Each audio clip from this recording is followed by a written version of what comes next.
Hey everyone, glad you made it back to join me today to continue talking about subtext. And if you didn't watch the first video, I would recommend you do. I mean, you don't have to, of course, it's your free will. But because of this type of topic, and because I'll be getting so deep into it, it's important to kind of, we're building off of these ideas that I introduced, right? So last time, I talked about how subtext is important, what it is, why we need to use it, and how it works using the example, Take Me to Church, using those song lyrics as an example for it in work. And I mentioned that the singer uses, and songwriter, because he does both, he uses words and phrases charged with connotations, words and phrases that imply something, and he structured his lyrics to also create subtext. Subtext usually uses contradictions of one kind or another. And then subtext happens when the audience comes to a conclusion that explains those contradictions. Subtext uses words and phrases that imply something. Implication comes from their connotations and where and how they appear structurally in the writing. Subtext uses contradictions. The audience tries to explain those contradictions, and their conclusion completes the subtext. I know that's a repeat, but it can be confusing, so I want to make sure that part is clear. That's why I'm going over it. So, but if you are confused, still don't worry yet. We're going to break this down and look at some examples. So let's talk about implication. So subtext is really a balancing act, and that's one of the reasons why it's so tricky to master. We need to imply something strongly enough for the reader to pick up on without going overboard or saying it straight out. So we have to be very careful with our word choice and phrases. We have to have full control over language. Let's say we want to show, for example, we want to show a character, Jasmine, thinks that our protagonist, Shelley, is incompetent. And we want it to be subtext. We don't want it to come out and say that Jasmine thinks this, because it's more powerful if we imply it.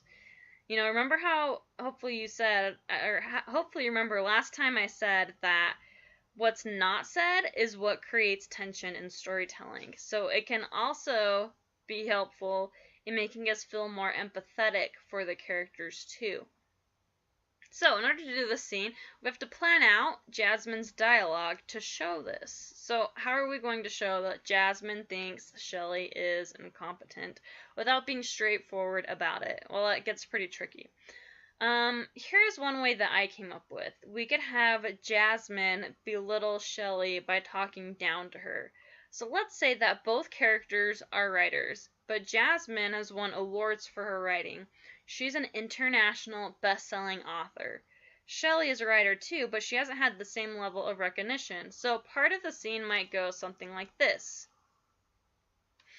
You wouldn't know this, but I don't do much writing anymore, Jasmine said. Those days are over. I use what are called ghost writers, Shelley, people I hire to do the writing for me. I like to sit back and brainstorm a few concepts with a glass of champagne. Do you know what brainstorming is? Yes, Shelley said. Jasmine simpered. You're smarter than I was expecting. Jasmine went to Shelley's bookcase and picked up Elements of Style by William Strunk and E.B. White. This is one of the best guides to learning how to write, Jasmine explained to Shelley, though Shelley had read the book 5 times.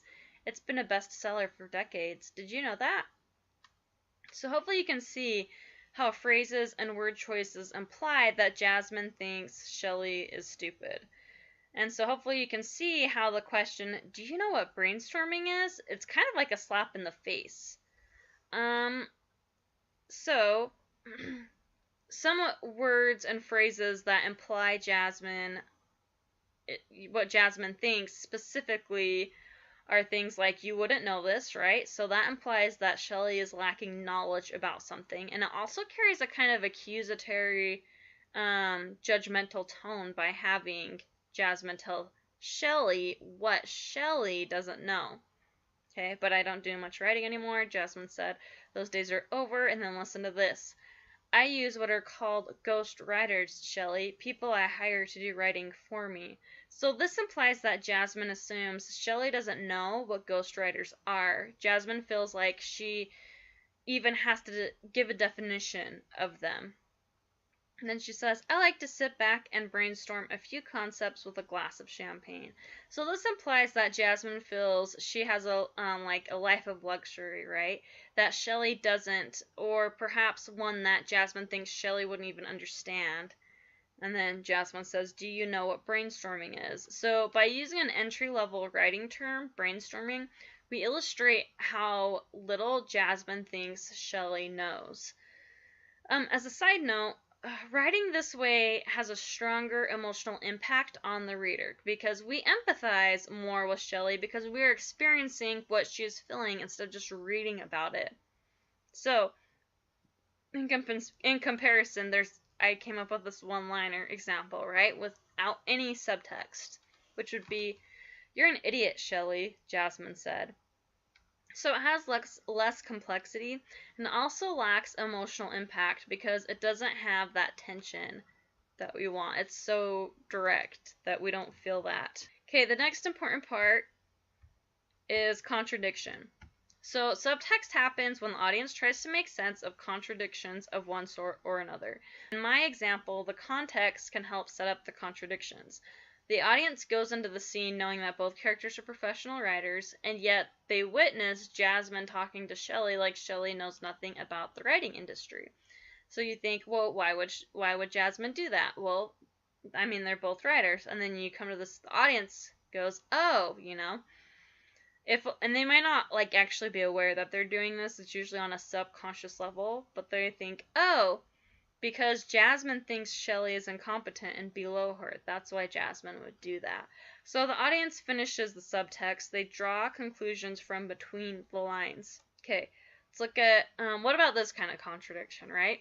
Do you know what brainstorming is? Yes, Shelley said. Jasmine simpered. You're smarter than I was expecting.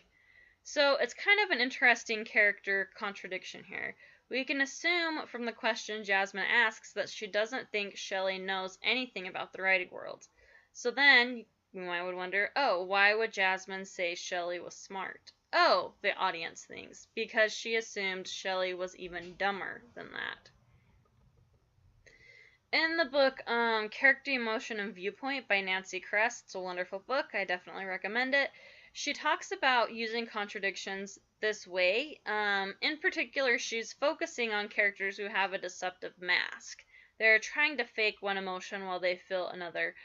I'm going to use one of her examples of a boy named Philip who, in the setup, he's just gotten a tattoo on his ankle. And Philip is pretending to resist, but he secretly delights in all of the attention he's getting. So it goes like this. Let's look at your foot, Singer said. No, answered Philip. He jumped into bed quickly. The boy in the next cubicle was looking around the corner, and at the words he slipped in. They made for Philip and tried to tear the bedclothes off him, but he held them tightly. His grin flashed in the gloomy room. Why can't you leave me alone? Singer seized a brush and with the back of it beat Philip's hand, clenched on the blanket.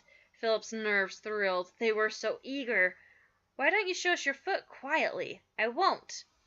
And then the example kind of goes on from there, which I'm not going to keep reading. But you can look at the contradictions in it, right? Let's look at your foot, Singer said. No, answered Philip. He jumped into bed quickly. And later, they're trying to get it off, right? And it says, but he held them tightly. His grin flashed in the gloomy light. Why can't you leave me alone? Philip's nerves thrilled. They were so eager. And then he still refuses by saying, I won't. So the audience tries to make sense of these contradictions, right? Philip's behavior and actions and thoughts, some of them are at odds with each other. So the audience goes, oh, he's pretending he doesn't want people to see his tattoo, but he's actually enjoying it. Kress writes, note that bodily reactions and inner thoughts trump actions and dialogue. The body doesn't lie. So she's right in explaining this example, and yes, the body doesn't lie, but inner thoughts can lie.